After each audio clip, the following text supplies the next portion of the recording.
মার্কিন অভিযানের পর বিভক্ত ভেনেজুয়েলা পক্ষে বিপক্ষে সমাবেশ, যুক্তরাষ্ট্রের বিরুদ্ধে আন্তর্জাতিক আইন লঙ্ঘনের অভিযোগ বিভিন্ন দেশের।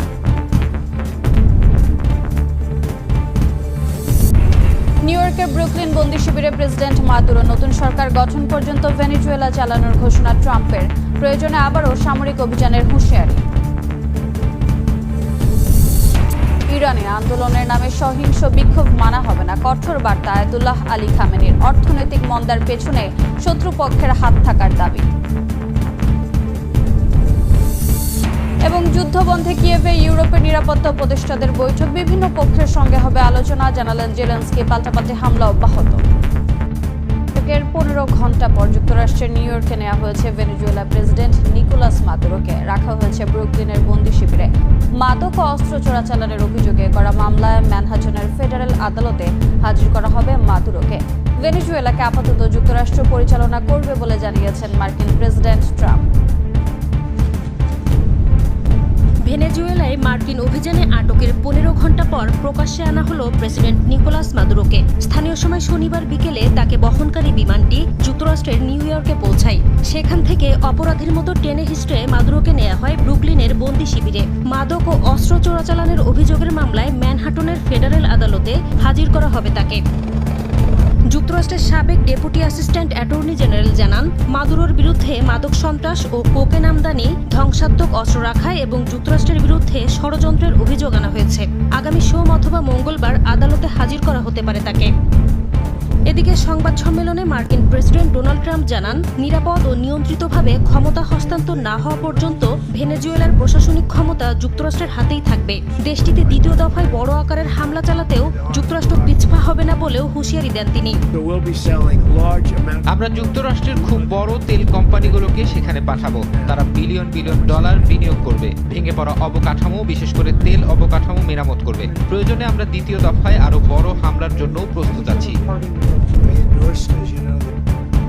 বিরোধীদের ওপর দমনপীড়ন, মাদক পাচার সহ বিভিন্ন অভিযোগ এনে কয়েক মাস ধরেই মাদুরোকে ক্ষমতা ছাড়তে হুমকি ধমকি দিয়ে আসছেন ডোনাল্ড ট্রাম্প। ভেনেজুয়েলা উপকূলের কাছে মোতায়েন করা হয় মার্কিন রণতরী, বাড়ানো হয় সামরিক উপস্থিতিও। এরই ধারাবাহিকতায় শনিবার ভোররাতে ভেনেজুয়েলায় আকস্মিকভাবে হামলা চালায় যুক্তরাষ্ট্রের ডেল্টা ফোর্স। সামরিক ঘাঁটির সুরক্ষিত দুর্গ থেকে নিকোলাস মাদুরোকে স্ত্রীসহ আটক করে হেলিকপ্টারে তুলে নেওয়া হয়। ভেনেজুয়েলায় মার্কিন সামরিক অভিযান ঘিরে দেশটির নাগরিকদের মধ্যে দেখা দিয়েছে বিভক্তি। একদল প্রেসিডেন্ট নিকোলাস মাদুরোর আটককে অবৈধ আখ্যা দিয়ে বিক্ষোভ করছে, অন্যদিকে বিরোধীরা এই পদক্ষেপকে স্বাগত জানিয়ে উচ্ছ্বাস প্রকাশ করছে। নোবেলজয়ী বিরোধী নেত্রী মারিয়া করিনা মাচাদো বলেছেন, স্বাধীনতার সময় এসে গেছে। এদিকে ভেনেজুয়েলায় মার্কিন সামরিক অভিযানে উদ্বেগ জানিয়েছে জাতিসংঘ। এ যেন একই ঘটনার মুদ্রার এপিঠ ওপিঠ। ভেনেজুয়েলার একদল নাগরিক মার্কিন সামরিক অভিযানের বিরুদ্ধে রাজপথে অবস্থান নিয়েছেন, অন্যদিকে আরেক দল প্রেসিডেন্ট মাদুরোর দেশ ত্যাগে আনন্দে মেতে উঠেছে। ভেনেজুয়েলার বর্তমান সময়কে স্বাধীনতার মুহূর্ত উল্লেখ করে উচ্ছ্বাস প্রকাশ করেছেন দেশটির বিরোধী দলীয় নেত্রী নোবেলজয়ী মারিয়া করিনা মাচাদো। সামাজিক মাধ্যমে এক বিবৃতিতে তিনি জানান, তার দল ভেনেজুয়েলা জনগণের রায় কার্যকর করতে এবং ক্ষমতা গ্রহণের জন্য প্রস্তুত। তবে যুক্তরাষ্ট্রের সুপ্রিম কোর্ট রায় দিয়েছেন ভেনেজুয়েলার ভাইস প্রেসিডেন্ট ডেলসি রদ্রিগেজ দেশটির অন্তর্বর্তী প্রেসিডেন্টের দায়িত্ব পালন করবেন। ভেনেজুয়েলার বাইরেও ছড়িয়ে পড়েছে মার্কিন বিরোধী বিক্ষোভ। যুক্তরাষ্ট্রের ওয়াশিংটন, নিউ ইয়র্কের রাস্তায় শত শত মানুষ জমায়েত হয়ে ট্রাম্প প্রশাসনের সামরিক পদক্ষেপে তীব্র নিন্দা জানিয়েছেন। এ ধরনের হস্তক্ষেপকে আন্তর্জাতিক আইনের লঙ্ঘন বলে অভিযোগ করেছেন প্রতিবাদকারীরা। তবে যুক্তরাষ্ট্রের ফ্লোরিডার টোরালে দেখা গেল সম্পূর্ণ ভিন্ন চিত্র। দেশটিতে বসবাসরত ভেনেজুয়েলার নাগরিকরা রাস্তায় নেচে গিয়ে ও পতাকা হাতে উদযাপন করেন। এছাড়া বলিভিয়া, চিলি, কলম্বিয়াতেও মাদুরো বিরোধীরা আনন্দ উল্লাস করেন। জাতিসংঘ মহাসচিব আন্তোনিও গুতেরেস মার্কিন সামরিক অভিযানে গভীর উদ্বেগ জানিয়েছেন। লাতিন আমেরিকার দেশগুলোর মধ্যে ব্রাজিল, চিলি, মেক্সিকো ও চীনের মতো রাষ্ট্র তীব্র নিন্দা জানিয়েছে। রাশিয়া ও ইরান ভেনেজুয়েলার সার্বভৌমত্ব নিয়ে উদ্বিগ্ন। জার্মানি, ফ্রান্স, স্পেন, ইতালি এবং ইউরোপীয় ইউনিয়ন সহ বেশ কয়েকটি ইউরোপীয় দেশ এই সামরিক অভিযানকে আন্তর্জাতিক আইন লঙ্ঘনের উল্লেখ করে এর নিন্দা জানিয়েছে। ভেনেজুয়েলার প্রেসিডেন্ট ও তার স্ত্রীকে তুলে নিতে অভিযান চালায় মার্কিন বিশেষায়িত বাহিনী delta force. Operation absolute resolve নামের ওই অভিযানে ব্যবহার হয় 150-র বেশি গোয়েন্দা নজরদারি ও যুদ্ধ বিমান। কারাকাসে মাদুরোর নিরাপদ বাসস্থানের হুবহু প্রতিকৃতি তৈরি করে কয়েক মাস ধরে অনুশীলন করে মার্কিন সেনারা। 2 ঘন্টা 20 মিনিটেই শেষ হয় অভিযান।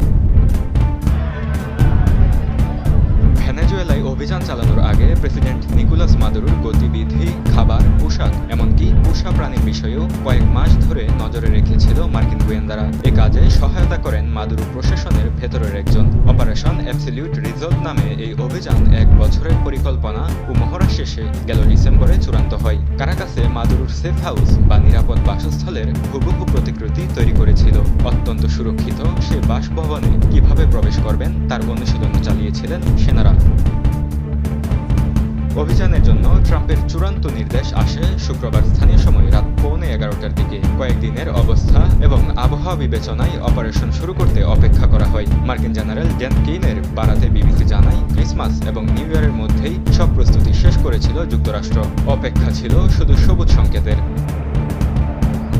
ভেনেজুয়েলায় চালানো অভিযানে যুদ্ধ বিমান ও গোয়েন্দা নজরদারি সহ 150টিরও বেশি বিমান ব্যবহার করা হয়। কারাকাসে অভিযান শুরু হয় স্থানীয় সময় রাত 2টার দিকে, চলে 2 ঘন্টা 20 মিনিট ধরে। হেলিকপ্টার ও ড্রোন ব্যবহার করে লক্ষ্যবস্তুতে হামলা চালানো হয়, যার মধ্যে লা কার্লোটা এয়ারবেস, জেনারেলিসিমো ফ্রান্সিসকো দে মিরান্ডা এয়ারশিল্ড এবং পোর্ট লা গুয়েরা ছিল। বিবিসি জানায়, ডেল্টা ফোর্সের সদস্যরা মাদুরোর ঘরে প্রবেশ করলে গুলি চালানো হয়। এ সময় মাদুরো নিরাপদ কক্ষে পালানোর চেষ্টা করেন, কিন্তু দ্রুতই ধরা পড়েন। অভিযানের সময় এক মার্কিন সেনা আহত হলেও সবাই নিরাপদে দেশটি ত্যাগ করেন। ভেনেজুয়েলার কাছে প্রায় 303 বিলিয়ন ব্যারেল অপরিশোধিত তেল রয়েছে। গত 50 বছরেও পাইপলাইনগুলো আধুনিকায়ন না করায় তেল উৎপাদনের পরিমাণ খুবই কম। দেশটির রাষ্ট্রায়ত্ত তেল কোম্পানি বলছে, বর্তমানে ভেনেজুয়েলা দিনে মাত্র 10 লাখ ব্যারেল তেল উত্তোলন করে থাকে, যা বিশ্ব উৎপাদনের মাত্র 0.8%। বিশেষজ্ঞরা বলছেন, আন্তর্জাতিক বাজারে প্রবেশের সুযোগ পুরোপুরি ফিরে এলেও ভেনেজুয়েলার তেল উৎপাদন আগের অবস্থায় ফিরতে বছরের পর বছর সময় ও বিপুল অর্থ লাগবে।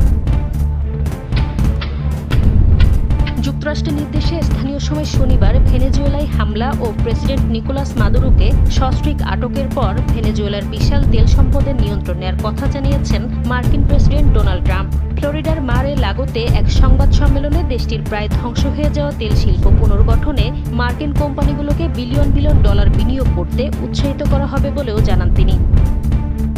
মার্কিন জ্বালানি তথ্য প্রশাসন বলছে, ভেনেজুয়েলার কাছে প্রায় 303 বিলিয়ন ব্যারেল অপরিশোধিত তেল রয়েছে, যা বিশ্বের মোট তেল মজুদের প্রায় 1/5। কিন্তু সম্ভাবনার তুলনায় দেশটির বাস্তব উৎপাদন খুবই কম।